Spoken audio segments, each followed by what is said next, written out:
الحمد للہ رب العالمین والصلاة والسلام علی خیر الانبیاء والمرسلین محمد وعلی آلہ وصحبہ اجمعین، اما بعد فاعوذ باللہ من الشیطان الرجیم، بسم اللہ الرحمن الرحیم۔ مثل الذین ينفقون اموالهم فی سبیل اللہ کمثل حبۃ انبتت سبع سنابل فی کل سنبلۃ مئۃ حبۃ واللہ یضاعف لمن یشاء واللہ واسع علیم۔ وقال النبی صلی اللہ علیہ وسلم من انفق فی سبیل اللہ نفقۃ کتب لہ 700 ضعف او کما قال صلی اللہ علیہ وسلم۔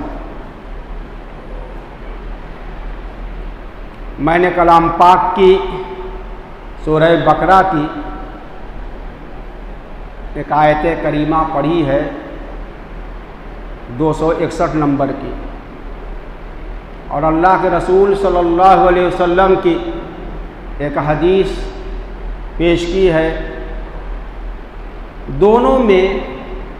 اللہ تعالیٰ نے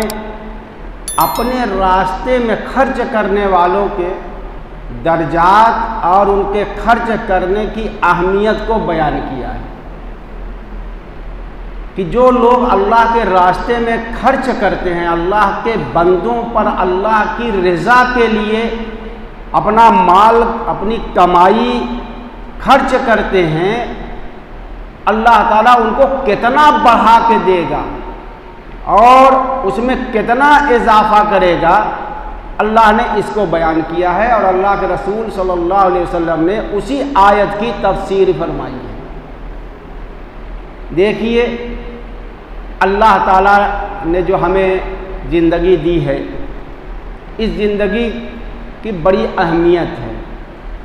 اور اس زندگی کو گزارنے کے لیے اللہ تعالیٰ نے ہمیں مال دیا ہے، اور ان دونوں کی اہمیت کو اللہ تعالیٰ نے بیان کیا ہے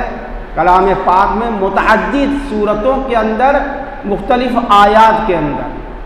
وَجَاهِدُوا فِي سَبِيلِ اللَّهِ بِأَمْوَالِكُمْ وَأَنفُسِكُمْ، اللہ کے راستے میں اپنی جان اور اپنی مال سے کوشش کرو، دین کو فروغ دینے کے لیے، اللہ کو راضی کرنے کے لیے اور اللہ کو خوش کرنے کے لیے۔ تمہاری دو بڑی قیمتی چیزیں ہیں، ایک تم کو دیا گیا مال، یہ ہماری بہت بڑی نعمت ہے،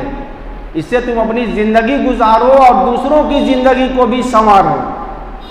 اور جو تمہیں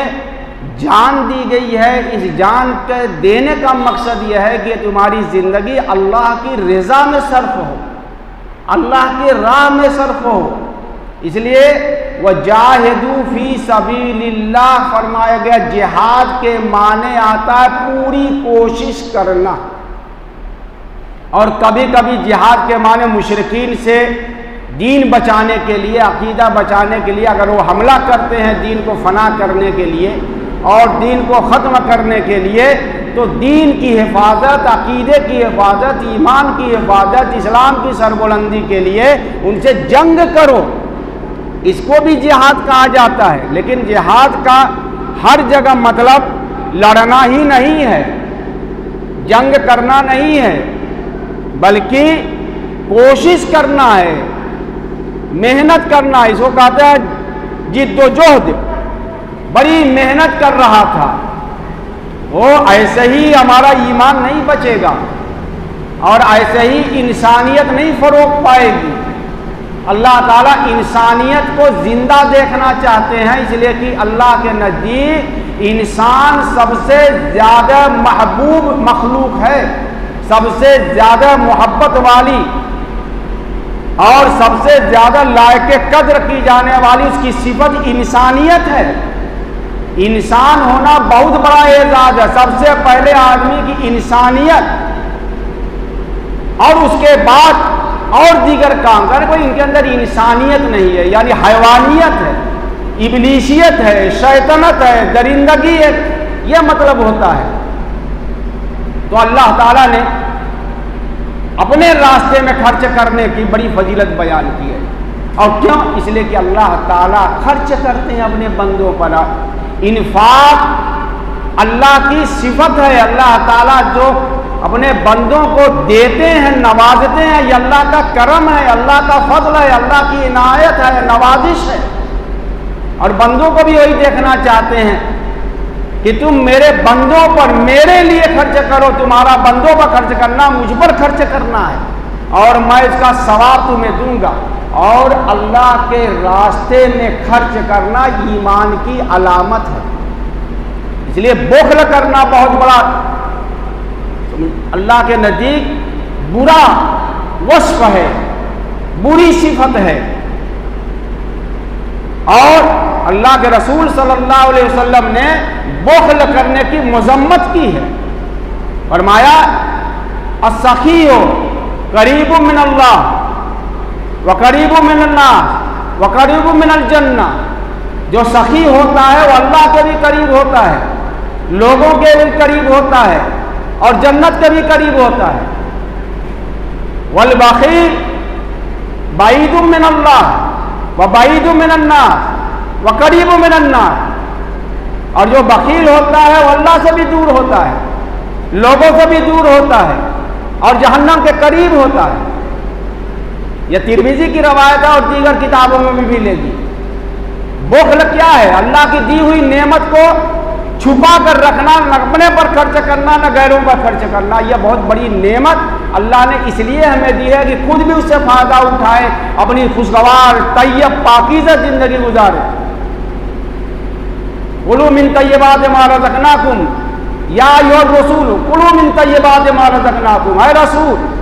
اے انبیاء علیہ السلام کی جماعت، ہم نے جو پاکیزہ چیزیں تمہیں دی ہیں اس میں کھاؤ، اگر دولت ہے تو بہترین کھانا کھاؤ، حلال کھانا کھاؤ، جائز کھانا کھاؤ، اور دوسروں کو بھی کھلاؤ۔ اور اس کے ساتھ اللہ تعالیٰ نے خرچ کرنے کے لیے کوئی مقرر مقدار نہیں رکھی ہے۔ یہ نہیں ہے کہ نہیں اتنا خرچ کرو، یہ صدقات نافلہ کہلاتے ہیں، زکوٰۃ کے علاوہ۔ زکوٰۃ تو متعین ہے اور اس کی شرائط ہیں کہ جو صاحب نصاب ہوگا وہ خرچ کرے گا، لیکن اللہ کے راستے میں جو کچھ خرچ کرو گے اس کے علاوہ یہ صدقات کہلاتے ہیں، اس کی کوئی قید نہیں ہے، کوئی مقدار نہیں ہے، جس کے اوپر جیسے بھی آپ خرچ کر سکتے ہیں اس کی ضرورت پوری کرنے کے لیے اخلاص کے ساتھ اللہ تعالیٰ اسے بڑھائیں گے۔ فرمایا اللہ تعالیٰ نے مثل الذین ينفقون اموالهم فی سبیل اللہ، ان لوگوں کی مثال جو اپنے مالوں کو اللہ کی راہ میں خرچ کرتے ہیں کمثل حبۃ، اس ایک دانے کی طریقے سے ہے جو کسان کھیت میں دباتا ہے، گیہوں کا دانہ یا مٹر دباتا ہے یا چنا دباتا ہے، انبتت سبع سنابل، اور وہ دانہ اگاتا ہے 7 بالیاں۔ آپ گیہوں کا کھیت دیکھتے ہیں، ایک دانہ ہے، اتنی اس میں سے شاخیں نکلتی ہیں، اور 7 بالی یا 8 بالی 10 بالی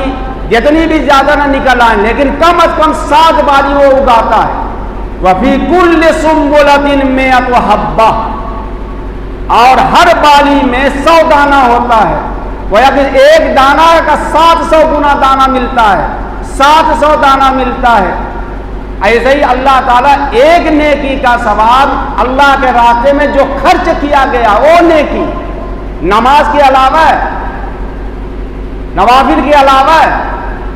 ذکر و اذکار کے علاوہ، تسبیحات کے علاوہ، جو مال خرچ کرتا ہے اللہ کے بندوں پر، اس کو بڑھوا رہے ہیں کہ ایک دانے کی طریقے سے آپ کا ایک پیسہ ایک دانے کی طریقے سے ہے،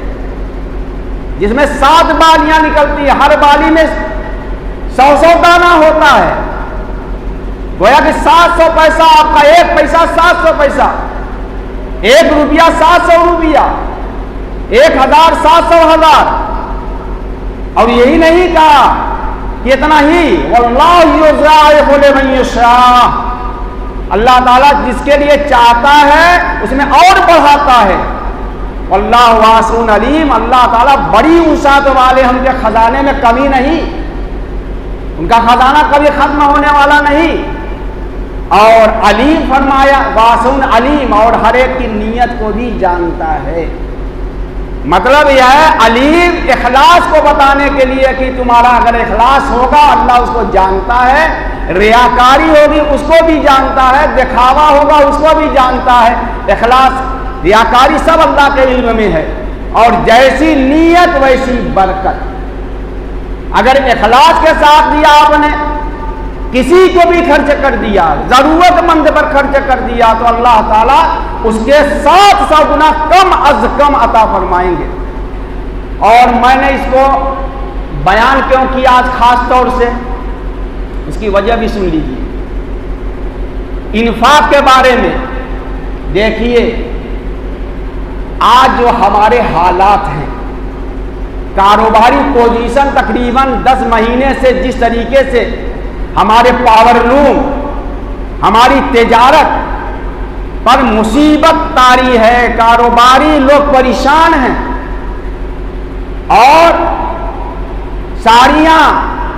ان کی تیار کیے ہوئے مال کی کھپت نہیں ہو رہی ہے، نہ حکومت کی طرف سے توجہ ہے، نہ حالات سازگار ہیں، کچھ جان بوجھ کے بنائے گئے ہمارے اقتصاد کو توڑنے کے لیے، اقتصادی طور پر کمزور کرنے کے لیے، اب کچھ ہمارے اسباب ہیں۔ تو ایسے حالات میں حدیث میں آتا ہے کہ اللہ کی توجہ حاصل کرنے کے لیے، اللہ کی رضا حاصل کرنے کے لیے، اللہ کو خوش کرنے کے لیے سب سے مؤثر چیز ہے اللہ کے بندوں پر خرچ میں کبھی نہ کی جائے۔ ہم تمام کوششیں کر رہے ہیں اپنے کاروبار کو درست کرنے کے لیے، سب پریشان ہیں، چھوٹے سے لے کے بڑے تک سب پریشان ہیں، اس لیے کہ ہمارا کاروبار ایسا نازک کاروبار ہے جو حکومت کی بے توجہی کا شکار ہے۔ تو ایسے میں اللہ تعالی کے راستے میں اگر کوئی خرچ کرتا ہے حسب استطاعت، حسب توفیق، کوئی قید نہیں، 10 روپیہ، 20 روپیہ، 1000 روپیہ، اور بہترین مال، کمائی کا جائز مال وہ خرچ کرتا ہے، پاکیزہ مال، اپنا پسندیدہ مال جس کو نکالنا نہیں چاہتا ہے، اس کی ضرورت ہے اس سے، لیکن اس میں بھی اللہ کے بندوں کا خرچ کرتا ہے۔ کتنے غریبوں کی کام آ جاتا ہے، چپکے سے دے دیتا ہے، اور اس میں بھی کوئی قید نہیں ہے۔ آپ کے بھائی ہیں،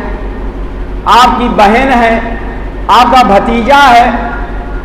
اور محلے پڑوس کے لوگ ہیں جو سفید پوش ہیں، وہ کسی سے مانگتے نہیں، لیکن ان کے حالات کو آپ جانتے ہیں، چپکے سے مٹھی میں 100 روپیہ پکڑا دیا، ساتھ چلتے ہوئے گھر میں کوئی سامان بھیجوا دیا، حالانکہ آپ کو ضرورت ہے، لیکن اس تنگ دستی میں بھی آپ اگر خرچ کرتے ہیں، کاروبار کے سدھارنے اور رزق کو کھولنے میں یہ اتنا مؤثر اور اتنا بہترین نسخہ ہے کہ آپ اس کے اثرات قریب ترین وقت میں محسوس کریں گے۔ لیکن اللہ تعالیٰ نے فرمایا ہے لن تنالوا البر حتى تنفقوا مما تحبون، تم نیکی حاصل نہیں کر سکتے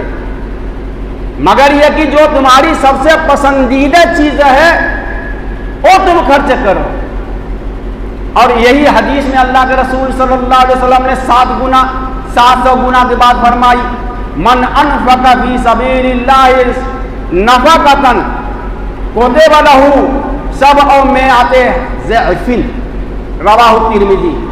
جس نے اللہ کے راستے میں ایک چھوٹا سا بھی خرچ کیا، نفقہ چھوٹا سا بھی خرچ کیا، اس کے لیے 700 گنا نیکی لکھی جائے گی، 700 گنا نیکی لکھی جائے گی۔ اور اللہ تعالیٰ نے مومنین کی، متقین کی صفت بھی یہی بیان کی ہے کہ وہ حالات کے کھلنے، اچھے ہونے، خوشحالی کا انتظار نہیں کرتے، بلکہ جب ان بڑے لوگوں پر، خوشحال لوگوں پر تنگی آئی ہے تو اب اس سے سمجھ لیجئے کہ جو غریب نادار ہیں ان پر کتنی تنگائی ہے، کتنی پریشانی ہوگی۔ تو اس تنگی کی حالت میں بھی وہ آپ کی ضرورت کے محتاج ہیں، آپ کے سخاوت کے محتاج ہیں، آپ کی نوازش کے محتاج ہیں۔ یہ نہیں کہ آپ کوئی بھیک مانگے اور کپڑا پھٹا پہنے رہے اور چپل نہ رہے اور منہ چہرہ بگاڑے رہے اور میلا کچیلا، وہ فقیر ہے۔ لا یسألون الناس الحافا، ایسے ضرورت مند ہیں جو شرم کی وجہ سے لوگوں سے اصرار کر کے مانگتے نہیں ہیں۔ آپ ان کو کھلائیے، ضرورت پوری کر دیجئے، 100 روپیہ 10 روپیہ جیسے بھی ہو، ایک وقت کا کھانا دیکھ لیا چہروں سے، تعرفون بسیماہم۔ اے رسول، ایسے لوگوں کو آپ ان کے چہروں کیا پہچان لیں گے، وہ ایسا بنے رہیں گے کہ اپنا وقار باقی رکھے ہوئے ہیں تاکہ کوئی جان نہ جائے۔ اور ایک پیشہ ور بھیک منگے ہوتے ہیں، ہر جمعہ کو روزانہ بھیڑ لگا کر کے ایک پیشہ بنائے ہوئے ہیں کہ ان کا اعتبار نہیں ہے، لیکن آپ ان کو بھی اگر 1 روپیہ 2 روپیہ جیسا بھی دیتے رہیں بغیر ڈانٹے ڈپٹے، اس کا بھی اجر ملے گا۔ کسی والدین کے اوپر خرچ کریں گے، اس کا بھی صدقہ ہے، وہ بھی نفقہ ہے۔ بیٹے پہ خرچ کریں گے، وہ بھی نفقہ ہے۔ رشتہ داروں میں خرچ کریں گے، وہ بھی نفقہ ہے۔ اور وہی ایک دانے کی مثال ہے، والدین کو کھلایا آپ نے بغیر پوچھے بغیر مانگے۔ بات تو وہ لڑکے ایسے ان کے والدین کہتے ہیں کہ مانگنا پڑتا ہے۔ جس باپ نے سب کچھ لٹا دیا، اس جب بوڑھا ہو جاتا ہے باپ کے ہاتھ میں کچھ نہیں رہتا، بیٹا مالک ہو جاتا تو باپ کو ہاتھ پسارنا پڑتا ہے۔ کتنی ذلت کی بات ہے۔ تو یہ چیزیں نہیں ہونی چاہیے ہمارے معاشرے میں۔ غربت کو دور کرنے کے لیے، کساد بازاری کو دور کرنے کے لیے، تجارت کے فروغ میں کمی آنے کے لیے، اور ہمارے جو کاروبار تہس نہس ہو رہے ہیں اور دیگر اسباب اختیار کیے جائیں، باتیں کی جائیں، میمورنڈم دیا جائے، نیتا سے ملا جائے، سیاستدانوں سے ملا جائے، یہ بالکل کوشش ہوتی رہنی چاہیے۔ لیکن ایک ذات اللہ کی ہے، اس کی طرف رجوع کرنا اور اس سے مانگنا اور اس سے کہنا اور عمل کر کے، اللہ کو صدقات بڑے پسند ہیں۔ مسجدوں کی تعمیر ہو رہی ہے، مدرسے کے طلبہ ہیں، ان کو تو عام طور سے لوگ سمجھتے ہیں مساجد، لیکن آپ کے دوست احباب میں بھی کتنے ہیں، آپ کے ساتھیوں میں بھی کتنے ہیں، اگر جو ہنس رہے ہیں آپ کے ساتھ، ادھار لے کے چائے وغیرہ پی رہے ہیں آپ کے ساتھ، لیکن ذرا گھر کے حالات بھی تو چپکے سے معلوم کر لو کہ بھائی میں کچھ تمہاری مدد کر سکتا ہوں، اور یہ نہیں کہ آیا تھا مانگنے کے لیے میں نے تو دے دیا اور کہا کہ کسی سے کہنا مت، اور خود ہی بیان کر رہا ہے۔ ایسے دینے والے بھی ہیں کہ اگر ان کا کوئی دوست مانگ لے گا اور کہے گا دے اور کسی کو بتانا مت، ارے مجھے کیا ضرورت ہے، میں کہوں تم مت کسی سے کہنا، دیتے وقت کہتے ہیں کہ تم مت کسی سے کہنا، لیکن اب پیٹ میں چوہا بھی کود رہا ہے کہ کیسے بتاؤں کہ میں نے مدد کی ہے۔ تو آیا تھا نا، وہ کیا بڑا پریشان تھا تو میں نے اس کو 2000 دے دیا، کہا کہ کسی سے کہنا مت، اور خود ہی کہہ رہا ہے۔ ہوتا کہ نہیں ہوتا ایسا؟ آپ تجربہ ہے خوب جان لیجئے، یہ کسی سے بھی پرچار ہوتا ہے، یہ بھی دکھاوا میں آ جائے گا۔ ایک تو منع بھی کر رہے ہیں، ہاں جس کو دیا ہے وہ اگر کہتا ہے اس کی احسان شناسی ہے، وہ کسی سے کہتا ہے کہ فلاں نے میرے وقت پر مدد کی تھی، یہ اس کا اچھا عمل ہے، لیکن آپ دے کر کے چپکے سے کہتے ہیں کسی سے کہنا مت، کسی سے کہنا مت، اور خود ہی کہتے پھر رہے ہیں، یہ ریاکاری ہے، دکھاوا ہے۔ دونوں چیز کو سمجھ لیجیے اچھے طریقے سے، جس کو دیا جائے اس کو حق ہے کہ وہ بیان کرے اور دل کے ساتھ آپ کے لیے دعا کرے، اور آپ کا حق ہے کہ کسی سے کہے نہ۔ یہ چیز ہوتی ہے صدقہ کرنا، چپکے سے مدد کرنا۔ انشاءاللہ العزیز اس کے ذریعے ہمارے کاروبار میں کوئی نہ کوئی اللہ کی طرف سے اچھی راہ آئے گی، اور ہمارا کاروبار جو اس وقت تہس نہس ہو رہا ہے، سب پریشان ہیں، اس کے لیے دعائیں بھی کی جائیں۔ وآخر دعوانا الحمدللہ رب العالمین۔